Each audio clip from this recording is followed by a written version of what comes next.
Rise and shine, Buttercup. Do not call me Buttercup. So you are awake. Well, I am now. Then get up already. I've been doing some thinking, and I don't like where this is going.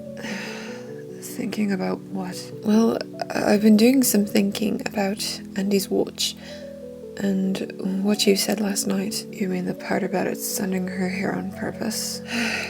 Yes. I've just been thinking that witches tend to be good at planning. It's one of the many things we learn as we prepare to be timekeepers.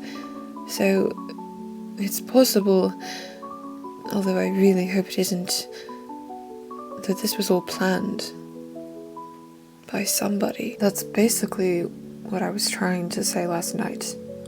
But you thought I was scaring her. Well, you were. This is already hard enough to grasp, being stuck in the 60s with 2 timekeepers and their lesbian friends. How did you expect her to react to implying that she could have witch DNA in her bones on top of all of that? I just don't want her getting any bad ideas in her head. But the more I thought of what you said, the more I realized you could have a point. I don't think she has a direct connection, but perhaps somewhere in her family line there was a witch. I didn't want to admit it to myself at first because it could make things more complicated, but it's one of the only ways I think that she could have gotten to such a precise time. I don't know. And you thought I never listened during our meetings at headquarters. I know, I'm sorry. But right now we need to get moving. I'll see if Chrissy and Sherry have anything that you can borrow to wear. We've got to get their supplies, and we've got to get them now.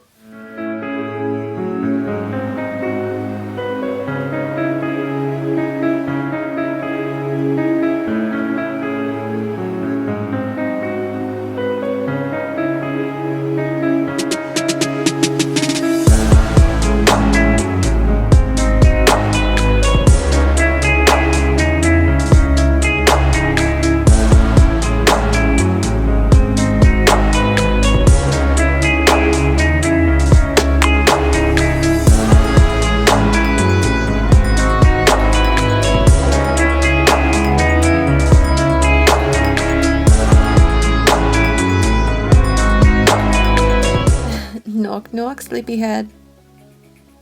Oh.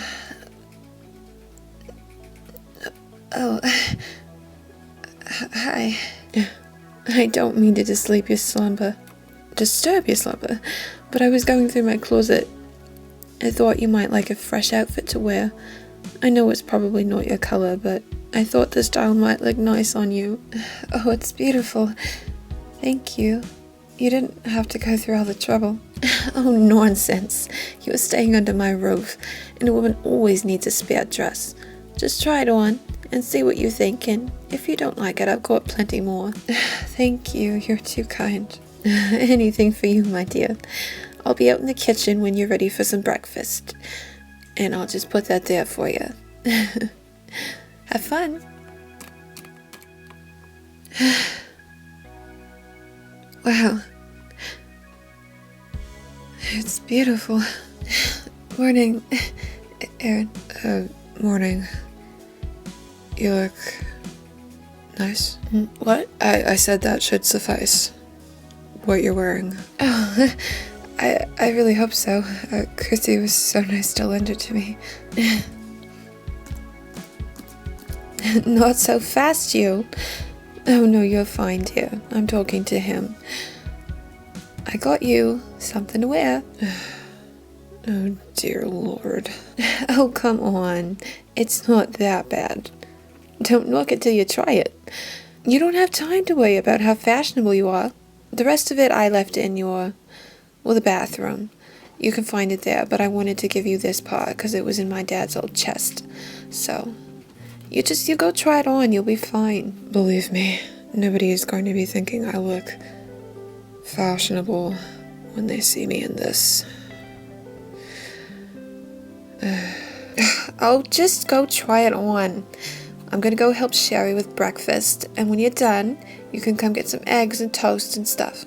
But you gotta go get dressed. It's important. You'll be fine.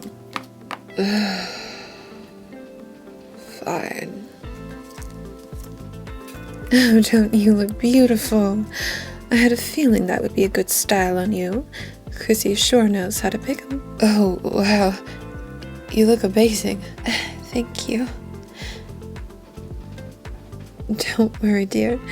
We're going to get you those supplies today, and Echo will get you all back home. Everything will be straightened out, I promise. She's the best at what she does. Yeah, I know. I just wish my dad was here. He always seemed to know the answer for everything. Where's Aaron? I need him to get changed. We've got to get moving. I bet you look lovely. But seriously, where is he? I'm right here.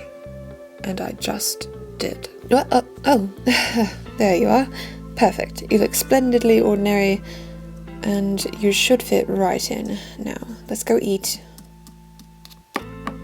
I look like a buffoon. Oh, well, I wouldn't say that. I think you look rather fetching. What's a fetching? It means you look nice. Now everyone eat up, we've got much to do today.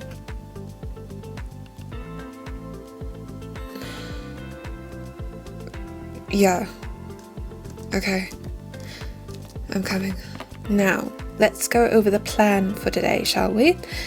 I've made some slight revisions. So, Andi and Aaron, you will be going into town disguised to gather the items I've written on a list that I'll give you in a moment. Don't worry, Andi. Aaron knows where to find everything. He will just need your help getting it back here and everything and carrying things. You won't have to worry about where you're going. I promise you won't get lost. You'll be fine. That being said, secondly, Jasper, I'm having you stay here and you'll be helping me set up to build the portal. Don't touch anything until I tell you, and don't go snooping through my things. I shall know if you do. Now, that I think is all I have for the moment. Do finish your food. Is there anything I can do for you, dear? I want to help too. I mean, they're such darlings. I just... Actually, if you wouldn't mind boiling up some honey for me. We're going to need it to bond the time's essence to the portal. If you don't mind, that is. You got it, love. I'll bring up my big pot and we'll start as soon as we're done eating. I don't mean to be emotional. I want you kids to get home. You're so sweet. No, that's all right. I really appreciate all the help you've all going to be giving me and helping them get back home. Oh, and by the way, once you're done eating, Andi, Aaron will explain a bit further about where you're going and what you'll need. You'll bring along a few things, but it'll be fine. These particles are rather odd looking. I think we might need to bring them back to the lab for further testing. Do we have enough?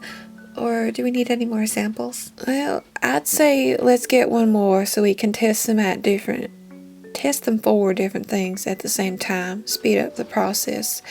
We don't want to dilly-dally about this. This is important. When you say odd, is that a good thing or a bad thing? Well, I'm afraid I don't know yet, sir. I won't really know until we do a bit of further testing back at our lab. But I promise once we're done here and we have all our samples, we'll head back and get testing right away. And we'll call you as soon as we know more. Alright, thank you. Although, before I go, I'm not too sure if I asked you this already, but do you happen to know where the watch came from? Oh, well, yes, it was actually my wife's watch when she was still alive. She told me that when I first met her, that she got it from her mother when she was young, and she was told to protect it. Her mother never explicitly said why.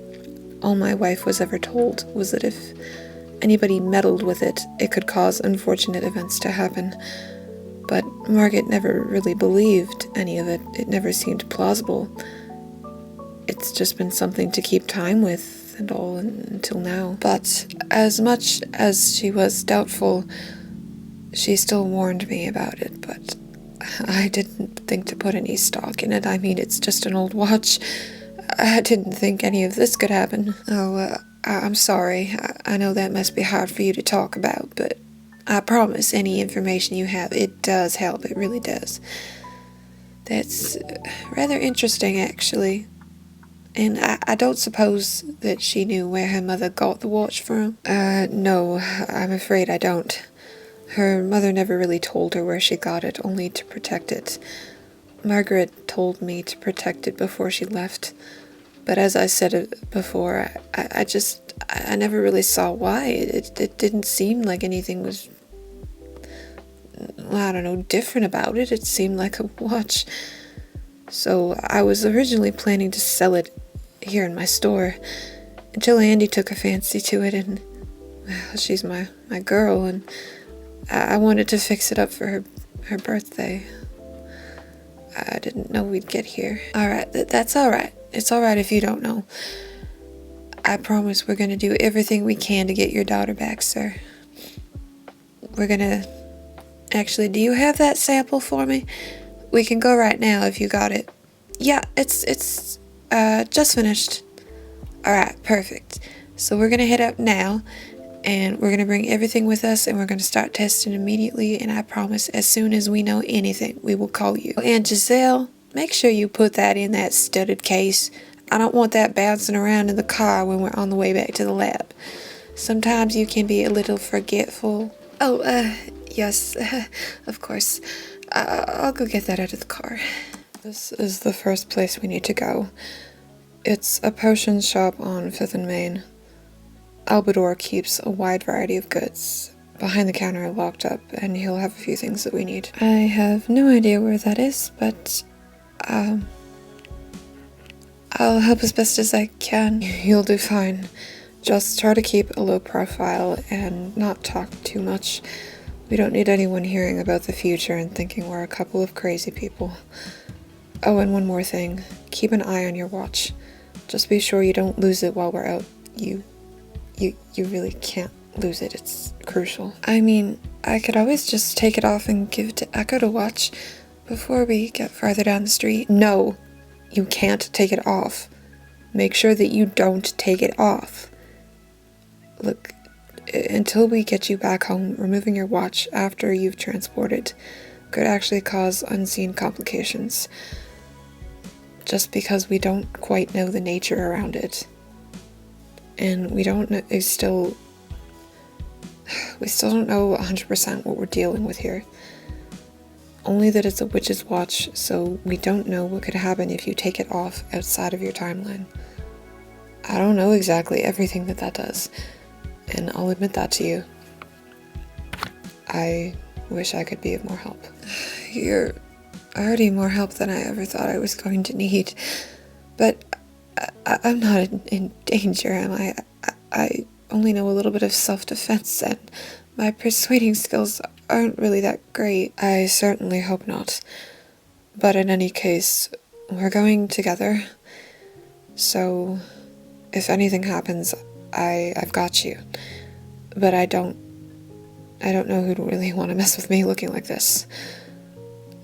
I feel so posh. And, well, thank you. And I really did mean what I said before. It looks better on you than you think.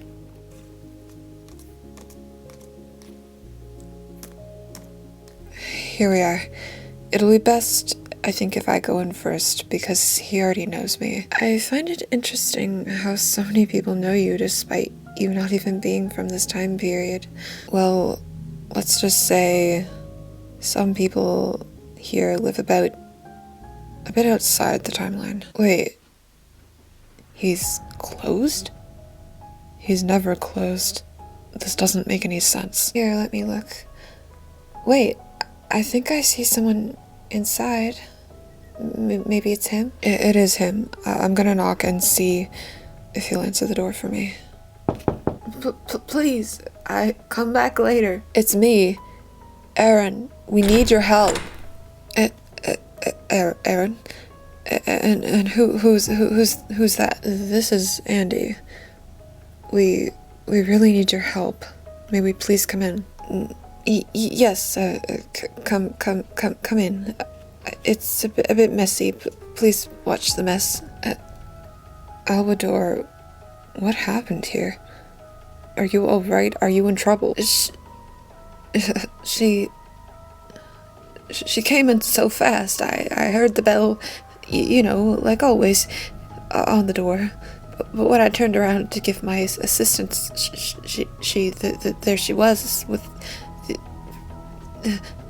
piercing blue eyes and markings all over. She took everything. Deep breaths. Just take deep breaths.